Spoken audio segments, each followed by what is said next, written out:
Hello बच्चों, स्वागत करता हूं आप सबका एक बार फिर से बोर्ड एग्जाम स्टडी में। बच्चों, जैसे कि आप लोग का मासिक परीक्षा चल रही है, अब आप लोग का हिंदी का पेपर होना है और सभी बच्चों का डिमांड था कि सर हिंदी का क्वेश्चन पेपर हम लोगों को प्रोवाइड कीजिए। तो फाइनली आप लोग में से ही किसी बच्चा ने जो मुझे यानी प्रोवाइड किया, जैसे कि बिहार बोर्ड द्वारा जो आप लोग का एग्जाम जो है कंडक्ट कराया जा रहा है ना, अलग अलग कॉलेजेस में अलग अलग डे पे जो एग्जाम कंडक्ट कराया जा रहा है, उनमें से कोई बच्चा मुझे जो ये क्वेश्चन पेपर जो है प्रोवाइड किए हैं, तो बिल्कुल आप लोग इसको अच्छे से देख लीजिए, 2 से 3 बार अच्छे से रिपीट कर लीजिएगा, क्योंकि आपका जो है ओरिजिनल क्वेश्चन पेपर ही है। जब कोई भेजा होगा, कहीं एग्जाम हुआ होगा, तब ना ये मुझे भेजा गया है ना। आप लोग में से ही कोई बच्चा मुझे भेजा है और मैंने सोचा कि आप लोगों तक इसको जो है प्रोवाइड कर दें, ताकि आप जो आसानी से एग्जाम में एग्जाम दे सके। तो बच्चों, ये तीनों स्ट्रीम के बच्चों के लिए, आईएससी, आईकॉम एंड आईए, ये तीनों स्ट्रीम के बच्चों के लिए। और मैं आप सभी से मेरी छोटी सी रिक्वेस्ट है, अगर आप लोग इसी तरह सभी सब्जेक्ट का चाहते हैं तो इस चैनल को आप लोग सब्सक्राइब कर लेंगे। एंड साथ साथ में आप लोगों को जो है ना, जो 2025 में आप लोग एग्जाम देने जा रहे हैं, तो इस 2025 का एग्जाम का आपका संपूर्ण तैयारी इस चैनल के माध्यम से होगा। तो बच्चों, आप लोग साथ साथ में अपने अपने दोस्तों को प्लीज शेयर जरूर कीजिएगा, ठीक है बच्चों। तो चलिए डियर, हम लोग स्टार्ट करते हैं। जैसे कि आपके स्क्रीन पे आपको दिख रहा होगा, जिसमें आपको 30 क्वेश्चन पूछा जाएगा। देखिए, इससे पहले मैं आपको बता दूं, सबसे पहले बता दूं कि इसका हम लोग जो है ना सब्जेक्टिव है ना, सब्जेक्टिव प्लस ऑब्जेक्टिव क्वेश्चन को आज हम लोग कवर करेंगे। तो सबसे पहले इसका हम लोग जो है ना किसको कवर करते हैं, पहले ऑब्जेक्टिव क्वेश्चन को कवर करते हैं। इसका मैं देखिए आपको बता दूं कि इसका हम लोग सब्जेक्टिव भी लेके आए हैं, जो आप देख पा रहे हैं। तो पहले इसका हम लोग ऑब्जेक्टिव क्वेश्चन को कवर करते हैं, उसके बाद इसका हम लोग फिर सब्जेक्टिव क्वेश्चन को देखने वाले बच्चों, ठीक है। तो चलिए, आपके स्क्रीन पे आपको दिख रहा होगा, मैं थोड़ा सा जूम कर लेता हूं ताकि आपको कोई दिक्कत ना हो, देखने में परेशानी किसी प्रकार का ना हो, ठीक है बच्चों। तो देखिए, इसमें से आपको 25 ही क्वेश्चन का आपको आंसर देना होता है 30 क्वेश्चन में से, है ना। फर्स्ट क्वेश्चन आपके स्क्रीन पे आ गया बच्चों, सिपाही की मां किस विधा की रचना है बच्चों, तो इनके बारे में बताइए। देखिए, सिपाही की मां के बारे में आपसे पूछा गया है, तो बच्चों याद होगा सिपाही की मां का लेखक जो है बच्चों कौन है, ये जो एकांकी है बच्चों, ये जो क्या होगा आपका, यानी बिल्कुल एकांकी, यानी ऑप्शन आप लोग का ए राइट आंसर हो जाएंगे। किस विधा से है बच्चों, तो एकांकी से है, ठीक है। नेक्स्ट क्वेश्चन आपके स्क्रीन पे क्वेश्चन नंबर दूसरा दिखेगा, जयशंकर प्रसाद का जन्म यानी कहां हुआ था बच्चों, इनके बारे में बताइए, है ना। जयशंकर प्रसाद का जन्म कहां हुआ था, इनके बारे में बताइए। काफी इंपॉर्टेंट क्वेश्चन है बच्चों, है ना। सो डेफिनेटली आप लोग को पता होना चाहिए। देखिए, यहाँ आपका कानपुर हो जाएगा, है ना, जबलपुर हो जाएंगे, वाराणसी हो जाएंगे, सीतापुर हो जाएंगे। तो बच्चों, ये जयशंकर प्रसाद का जन्म कहां हुआ था बच्चों, इनके बारे में आप लोगों को डेफिनेटली पता होना चाहिए। इसका आंसर आपका वाराणसी, यानी ऑप्शन आप लोग का सी बिल्कुल राइट आंसर हो जाएंगे, है ना। जयशंकर प्रसाद का जन्म कहां हुआ था बच्चों, तो वाराणसी में हुआ था, ठीक है। नेक्स्ट क्वेश्चन की ओर चलते। क्वेश्चन नंबर आपके स्क्रीन पे तीसरा नंबर क्वेश्चन, झूठन शीर्षक आत्मकथा के लेखक कौन है। देखिए, आप लोग जो है ना एक्सप्लेनेशन नहीं कर रहे हैं, क्योंकि आपका जो है क्वेश्चन पेपर यही रहेगा, तो आपको सिर्फ जाकर के टिक करना है। झूठन शीर्षक आत्मकथा के लेखक कौन है बच्चों, इनके बारे में बताइए। रविन्द्रनाथ टैगोर हो जाएगा, मलियज हो जाएंगे, ओम प्रकाश वाल्मीकि हो जाएगा, उदय प्रकाश हो जाएंगे बच्चों, है ना। 3 नंबर क्वेश्चन का आपको आंसर बताना है। इसका आंसर आपका देखिए, झूठन शीर्षक आत्मकथा के लेखक बच्चों कौन हो जाएगा, यानी ओम प्रकाश वाल्मीकि हो जाएंगे, और इसका आंसर आपका ओम प्रकाश वाल्मीकि, यानी ऑप्शन सी राइट आंसर हो जाएंगे। क्वेश्चन नंबर 4 देखिएगा बच्चों आपके स्क्रीन पे, हंसते हुए मेरा अकेलापन के लेखक कौन है। देखिए, हंसते हुए मेरा अकेलापन के लेखक आपको बताना है। तो हंसते हुए मेरा अकेलापन के लेखक बच्चों मोहन राकेश हो जाएंगे, मलियज हो जाएंगे, भगत सिंह हो जाएगा, या आपका यानी परमचंद हो जाएंगे। 4 नंबर क्वेश्चन आपके स्क्रीन पे बच्चों, तो इसका आंसर आपका मलियज हो जाएंगे, ठीक है।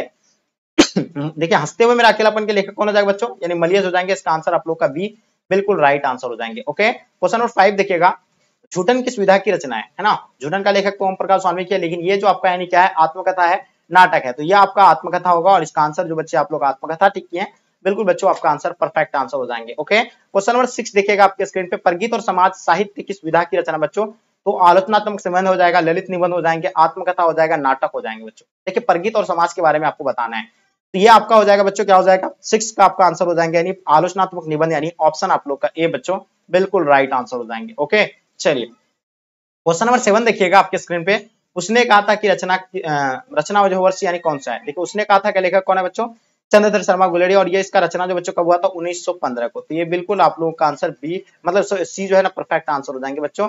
आपका आंसर क्या हो जाएगा, यानी 1915 बिल्कुल राइट आंसर हो जाएंगे। क्वेश्चन देखिएगा आपके स्क्रीन पे, 8 नंबर क्वेश्चन बच्चों आपके समक्ष आपके स्क्रीन पे, ठीक है। चलिए बताइए इसका आंसर क्या हो जाएगा, है ना। 8 नंबर क्वेश्चन, जायसी का जन्म स्थान बताना, आपको बताइएगा। मलिक मोहम्मद जायसी का जन्म स्थान बच्चों बताना है, ये कहाँ पे हुआ था, ठीक है। जल्दी बताइए 8 नंबर क्वेश्चन का, तो इसका आंसर आपका विजयनगर बच्चों, बिल्कुल इसका आंसर आपका सी राइट आंसर हो जाएंगे, ओके। चलिए, नेक्स्ट क्वेश्चन आपके स्क्रीन पे 9 नंबर क्वेश्चन, साहित्य लहरी के रचनाकार कौन है बच्चों, है ना। साहित्य लहरी के रचनाकार के बारे में बताना है, इसका आंसर आप लोग बताइएगा। हाँ, तो देखिए, साहित्य लहरी की रचनाकार जो होगा बच्चों वो सुदामा होगा, यानी सूरदास होगा बच्चों, तो इसका आंसर आपका सूरदास बिल्कुल राइट आंसर हो जाएंगे। क्वेश्चन नंबर आप देखिएगा 10 नंबर क्वेश्चन आपके स्क्रीन पे, नवदास किसके शिष्य थे बच्चों, नवदास के बारे में बताइएगा। 10 नंबर क्वेश्चन, ठीक है। तो नवदास जी थे, यानी अग्रदास के जो है क्या थे, यानी शिष्य थे, और इसका आंसर आप लोग का बच्चों डी बिल्कुल राइट आंसर हो जाएंगे, ठीक है। क्वेश्चन नंबर 11 देखिएगा बच्चों आपके स्क्रीन पे आ गया, है ना। सरियामान ताल का जल जो है कैसा रहा है ना। तो बताइएगा, सरियामान ताल का जल जो है कैसा रहा है, स्थिर रहा है, या आपका गंदा रहा है, गहरा रहा है, चंचल रहा है बच्चों। 11 नंबर क्वेश्चन, और इसका आंसर आपका जो होगा बच्चों स्थिर होगा, इसको भी आप लोग जो है बच्चों नोट कर लीजिएगा। ओके, चलिए क्वेश्चन नंबर 12 देखिएगा, है ना, चित्र रेखा किनकी कीर्ति है? तो देखिए चित्र रेखा आपसे पूछा गया है, तो चित्र रेखा आपका जो होगा मलिक मोहम्मद जैसी का जो हो जाएगा बच्चों, इसका आंसर आपका बिल्कुल सी राइट आंसर हो जाएंगे। क्वेश्चन नंबर 13 देखिएगा बच्चों आपके स्क्रीन पे, कवितावली के रचनाकार कौन है बच्चों? इनके बारे में बताइए, कवितावली के रचनाकार के बारे में बताना है बच्चों। तो ये आपका तुलसीदास जो है ना बच्चों कवितावली के रचनाकार हो जाएंगे, और ऑप्शन आप लोग का ए जो है ना बिल्कुल राइट आंसर हो जाएंगे। क्वेश्चन नंबर 14 देखिएगा आपके स्क्रीन पे, कंकाल उपन्यास के उपन्यासकार कौन है बच्चों? इनके बारे में बताइए, बहुत इंपॉर्टेंट क्वेश्चन है, 14 नंबर क्वेश्चन आपके स्क्रीन पे। तो ये जो आपका नहीं बिल्कुल पता होना चाहिए, कंकाल उपन्यास के उपन्यासकार कौन है बच्चों? जयशंकर प्रसाद, इसका आंसर बच्चों सी बिल्कुल राइट आंसर हो जाएंगे। ओके, क्वेश्चन नंबर 15 देखिएगा आपके स्क्रीन पे, बालकृष्ण भट्ट किस युग के रचनाकार है बच्चों? देखिए बालकृष्ण भट्ट हम लोग जानते हैं बातचीत के लेखक बच्चों कौन हो जाएगा, यानी बालकृष्ण भट्ट हो जाएंगे, और ये किस युग के रचनाकार है बच्चों? 15 नंबर क्वेश्चन का, तो इसका आंसर आपका भरते हिंदू युग के, यानी ऑप्शन आप लोग का सी बिल्कुल राइट आंसर हो जाएंगे। क्वेश्चन नंबर 16 देखिएगा आपके स्क्रीन पे, शिक्षा शीर्षक निबंध के रचनाकार कौन है बच्चों? देखिए शिक्षा पाठ के लेखक आपको पता है जयकृष्ण मूर्ति हो जाएंगे, इसका आंसर आप लोग का क्या हो जाएंगे? जयकृष्ण मूर्ति, यानी ऑप्शन आप लोग का डी बिल्कुल राइट आंसर हो जाएंगे। ओके, चलिए क्वेश्चन देखिएगा आपके स्क्रीन पे 17 नंबर क्वेश्चन, पुराण शब्द का विशेषण कौन होगा? है ना, पुराण शब्द का विशेषण आपसे पूछा गया है बच्चों, तो इसका आ जाएगा पौराणिक, यानी ऑप्शन आप लोग का सी बिल्कुल राइट आंसर हो जाएंगे। क्वेश्चन नंबर 18 देखिएगा बच्चों, कारक के कितने भेद होते हैं? देखिए आपको मैंने कई बार बताया था, कारक के जो है कारक के 8 भेद होते हैं, है ना, और वो जो है मतलब बिल्कुल चिन्ह के साथ आपको याद रखना, कर्ता ने कर्म को करण से, है ना, तो ये 8 जो होते हैं बिल्कुल इसका आंसर आप लोग का बच्चों डी राइट आंसर हो जाएंगे। क्वेश्चन नंबर 19 देखिएगा, जिसने गुरु से दीक्षा ली हो, देखिए उसके लिए एक शब्द क्या होगा? ये शब्द आप लोग देख पा रहे हैं, जिसने गुरु से दीक्षा ली हो उसके लिए एक शब्द क्या होगा बच्चों? या अनेक शब्द का एक शब्द है, तो बच्चों इसका आंसर क्या हो जाएगा? 19 नंबर क्वेश्चन का बिल्कुल आपको डेफिनेटली पता होना चाहिए, इसका आंसर आपका हो जाएगा दीक्षित, कहेंगे इसको, क्या कहेंगे हम लोग? दीक्षित, बिल्कुल राइट आंसर हो जाएंगे।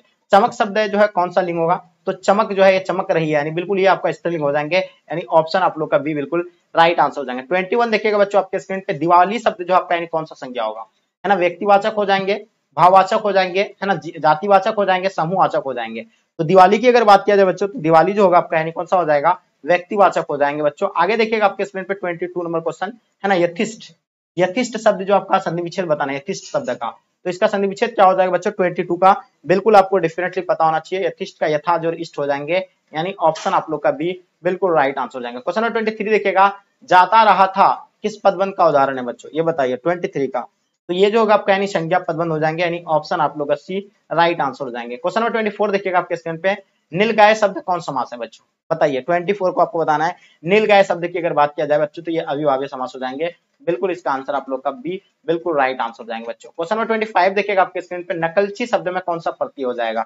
देखिए नकलची में प्रत्यय की अगर बात किया जाए बच्चों, तो प्रत्यय जो होता है वो क्या होता है? शब्द का लास्ट का उच्चारण प्रत्यय होता है। ओके, है ना, शब्द का लास्ट का उच्चारण प्रत्यय होता है, और जबकि शुरू का क्या होता है? उपसर्ग होता है। नकलची लास्ट में क्या आ रहा है आपका? यानी ची आ रहा है, ठीक है, तो इसका आंसर आप लोग का क्या हो जाएंगे? ए बिल्कुल राइट आंसर हो जाएंगे। ओके, चलिए आगे देखिए आपके स्क्रीन पे बच्चों, आपके स्क्रीन पे क्या कहा जाता है? 26 नंबर क्वेश्चन, प्राज्य शब्द यानी कौन सा उपसर्ग होगा? प्राज्य शब्द जो होगा यानी कौन सा उपसर्ग होगा बच्चों? तो प्राज्य में जो है ना, परा जो लगा ये क्या लगा आपका? यानी उपसर्ग लगा है ना, और ये जो परा जो होगा बच्चों आपका क्या हो जाएगा? उपसर्ग हो जाएंगे, और इसका आंसर आप लोग का बी बिल्कुल राइट आंसर हो जाएंगे। ठीक है बच्चों, चलिए 27 देखिएगा आपके स्क्रीन पे, स्तुति शब्द का विलोम शब्द कौन सा होगा? स्तुति का, है ना, 27 आपके स्क्रीन पे आपके समक्ष में, चलिए बताइए इसका 27 नंबर क्वेश्चन का आपको बताना है। तो ये स्तुति जो होगा बच्चों, तो ये निंदा हो जाएगा, स्तुति का विलोम क्या हो जाएगा आपका? यानी निंदा हो जाएंगे, यानी ऑप्शन आप लोग का सी राइट आंसर हो जाएंगे। क्वेश्चन नंबर 28 देखिएगा बच्चों आपके स्क्रीन पे, अज्ञान शब्द में कौन उपसर्ग होगा? अज्ञान में जो उपसर्ग की बात होगा तो अ जो होगा आपका यानी उपसर्ग हो जाएंगे, और ज्ञान जो आपका, देखिए किसी शब्द में उपसर्ग मिलने के बाद एक नया शब्द बनता है ना, तो अ जो लगा इसमें आपका क्या लगा? उपसर्ग लगा है, तो बिल्कुल इसका आंसर आपका राइट आंसर हो जाएंगे। क्वेश्चन नंबर 29 बच्चों आपके स्क्रीन पे, पवन शब्द का संधि विच्छेद क्या होगा?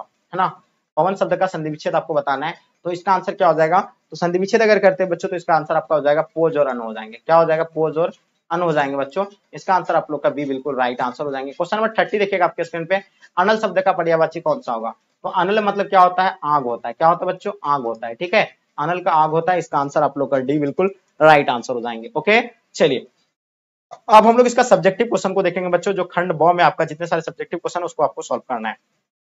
क्या कहा जाता है? फर्स्ट क्वेश्चन आपके स्क्रीन पे, निम्नलिखित में से किसी एक विषय पर जो आपको निबंध लिखना है। देखिए आपके आपका जो चार जो आपको यानी ऑप्शन दिया हुआ है, इन चारों में से आपको किसी एक पर निबंध लिखना है। थोड़ा सा आपको धुंधला दिख रहा होगा, मैनेज करना है। लेकिन आपको बाकी आगे फिर साफ देखेंगे। देखिए इसमें से आपको किस पे, मोबाइल और इंटरनेट पे। दूसरा क्या, पर्यावरण। तो सबसे आसान जो आपका ना क्या है बच्चों, पर्यावरण। बहुत ही आसान भाषा में आप लिख सकते हैं, या आप जो गूगल में सर्च कर लीजिए, या बुक वगैरह में भी दिया हुआ है, इसके बारे में पढ़ लीजिए, है ना। तो यहाँ से आपको जो इसमें देना है, या दुर्गा पूजा के बारे में भी लिख सकते हैं आसानी से, है ना। उसके बाद क्या दिया आपका, 100% व्याख्या करें। देखिए ये 100% व्याख्या, तो ये तो बहुत ही आसान है, ये भी आपका 5 नंबर का ही पूछा जाता है ना। उसके निबंध भी आपका 5 नंबर का आता है, ये भी 5 नंबर का ही आता है। इसमें आपका क्या पूछा गया है, सच जब तक मनुष्य बोलता नहीं है तब तक उसका गुण दोष प्रकट नहीं होता है।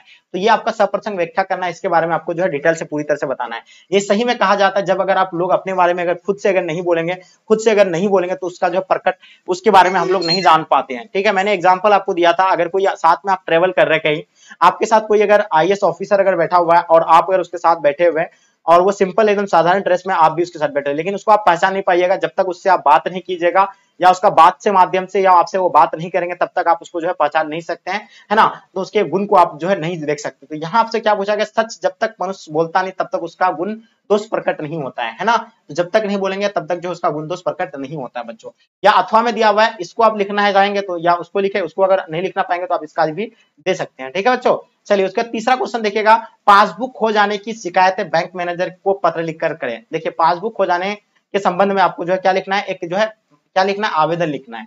जैसे कि आपको बताया ना, सेवा में श्रीमान, है ना, शाखा प्रबंधक महोदय, विषय पासबुक खो जाने के संबंध में, है ना, इस तरह लिखना आपको। ठीक है, हाँ सभी ने निवेदन यह है कि मेरा जो है मतलब पासबुक खो गया इतना इतना तारीख को, ऐसे वैसे, और मुझे जो है नया पासबुक देने की कृपा करें। तो इसके बारे में आप जो है डिटेल्स बच्चों यहाँ से लिख सकते हैं, ये भी आपका 4 नंबर का पूछता है बच्चों। ठीक है, चलिए अब अथवा में बात करते हैं। अगर वहां नहीं, उसके बारे में नहीं लिखना है, तो अपने प्रधानाचार्य यानी प्रार्थना पत्र लिख के अपने फीस माफी करने के लिए आप जो आवेदन पत्र लिख सकते हैं। ठीक है, ये भी आपका 4 नंबर का ही होता है, अथवा में है ये, आप चाहे इसको लिखिए चाहे इसको लिखिए। ठीक है बच्चों, आप देखेंगे बच्चों 4 नंबर क्वेश्चन आपके स्क्रीन पे, है ना। चलिए अब इसमें क्या कहा जाता है कि निम्नलिखित प्रश्नों में से किन्हीं 4 का उत्तर देना है। देखिए आपका यहाँ कितना प्रश्न दिया हुआ, 8 प्रश्न दिया हुआ, 8 प्रश्न में से कितना दिया है, 4 का देना है, और जबकि प्रत्येक प्रश्न में आपको कितना नंबर मिलेंगे, 2 नंबर मिलेंगे, तो 8 नंबर का आपका रहने वाला है।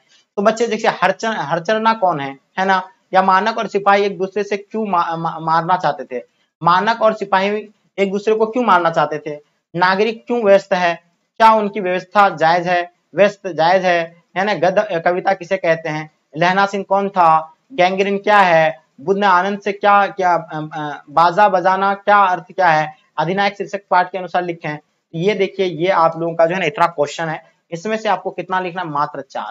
तो यहाँ तो सबसे आसान सब क्वेश्चन तो यहाँ दिया हुआ है, लहना सिंह कौन था, उसके बाद गैंग्रीन क्या है, गैंग्रीन एक बीमारी है, हम जानते ही हैं, बुद्ध ने आनंद से क्या कहा था। ये आपको यहाँ मात्र 4 नंबर का लिखना है, 4 नंबर लिखना है, 4 क्वेश्चन का जवाब देना, और ये 2 नंबर का होता है बच्चों। ये सारा आप जो है बिल्कुल जो है बुक में लिख दीजिए, क्योंकि बहुत लंबा बन जाएगा वीडियो, इसीलिए मैंने सोचा कि सिर्फ आपको क्वेश्चन दिखा देता हूँ, आप लोग खुद से सर्च कर सकते हैं। ठीक है बच्चों, चलिए अब हम लोग देखेंगे इसका, अब जो है देखेंगे क्या, संक्षेपण कीजिए, है ना। ये क्वेश्चन बहुत इंपॉर्टेंट है, संक्षेपण वाला बात।